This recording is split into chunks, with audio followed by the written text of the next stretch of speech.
Have you ever walked into a cluttered room and immediately felt your shoulders tense up? Maybe your breathing got a little shallower, your thoughts a bit more scattered. Now think about the last time you stepped into a freshly cleaned space. The difference is unmistakable, isn't it? That instant wave of relief, like your mind just exhaled.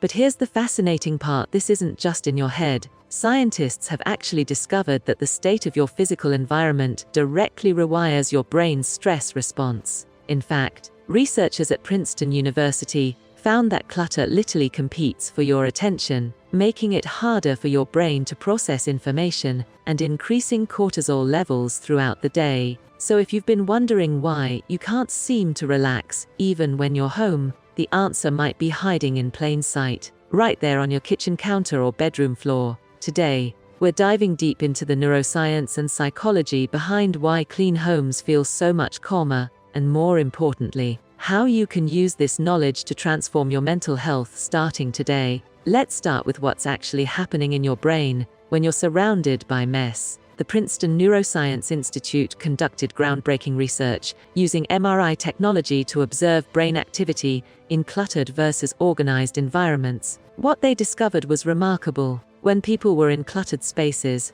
their visual cortex became overwhelmed trying to process all the competing stimuli. Every item out of place, every pile of papers, every unwashed dish sends a signal to your brain that says, "Deal with me." The result: your brain's executive function, the part responsible for focus and decision making, gets depleted much faster. It's like trying to run multiple apps on your phone simultaneously. Eventually, everything slows down, and you feel mentally exhausted without even realizing why. But the impact goes far beyond just focus. A landmark study published in the Personality and Social Psychology Bulletin examined how women described their homes and measured their cortisol levels throughout the day. The researchers found something striking. Women who described their homes using words like cluttered or unfinished had significantly higher cortisol levels and increased feelings of depression and fatigue compared to those who described their homes as restful or restorative. The stress hormone stayed elevated throughout the entire day, affecting their mood, energy levels, and even their relationships. What's particularly interesting is that this effect was specifically tied to the home environment. The same women didn't show the same stress response when they were at work or in other settings. Now, you might be thinking that correlation doesn't equal causation, and you'd be right to be skeptical. But here's where it gets even more compelling. Researchers at UCLA's Center on Everyday Lives and Families spent years documenting families in their homes, and they found that the sheer volume of visible objects in living spaces directly correlated with elevated stress hormones. They even counted objects and measured stress responses, creating what they called a clutter-stress relationship. The more stuff people had cluttering their visual fields, the harder it was for them to unwind at the end of the day. Their homes, which should have been sanctuaries, had become sources of chronic low-level stress. There's also a powerful psychological component that goes beyond the neuroscience. Cleaning and organizing your space gives you a sense of control, and control is one of the most powerful antidotes to anxiety. When the world feels chaotic and unpredictable, being able to create order in your immediate environment sends a message to your nervous system that you're safe and in charge. This is why so many people report cleaning as a coping mechanism during stressful times. During the COVID-19 pandemic, therapists noticed a significant uptick in clients talking about deep cleaning and organizing projects. It wasn't procrastination or avoidance. It was an instinctive attempt to regulate their nervous systems by controlling what they could. The benefits of a clean home extend into your sleep quality as well. The National Sleep Foundation conducted a poll that revealed people who make their beds every morning are 19% more likely to report getting a good night's sleep regularly. Participants also reported that fresh sheets and an organized bedroom made them more excited to go to bed at night.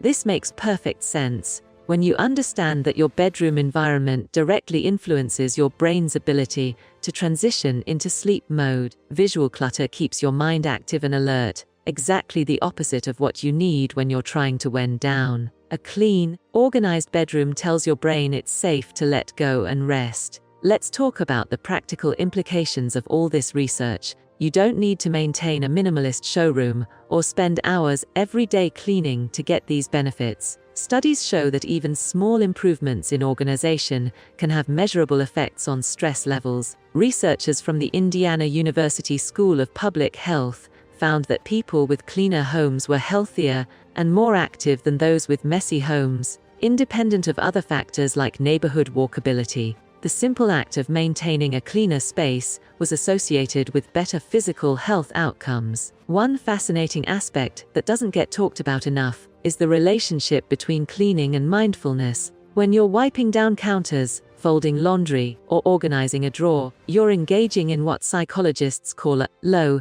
cognitive load task. These are activities that require just enough attention to keep you present, but not so much that they're stressful. This makes cleaning an ideal activity for practicing mindfulness. You're engaging your senses, seeing immediate results from your actions, and creating order, all of which can be deeply meditative. This is why many people find cleaning therapeutic, even though it's technically work. There's also compelling evidence about the social and relational benefits of maintaining a clean home. Researchers have found that people who live in cluttered environments are more likely to avoid inviting people over, leading to social isolation. Conversely, when your home feels presentable, you're more likely to engage in social activities, invite friends over, and strengthen your community connections. This matters because social connection is one of the strongest predictors of mental health and longevity. The financial aspect is worth mentioning too. Clutter has real economic costs.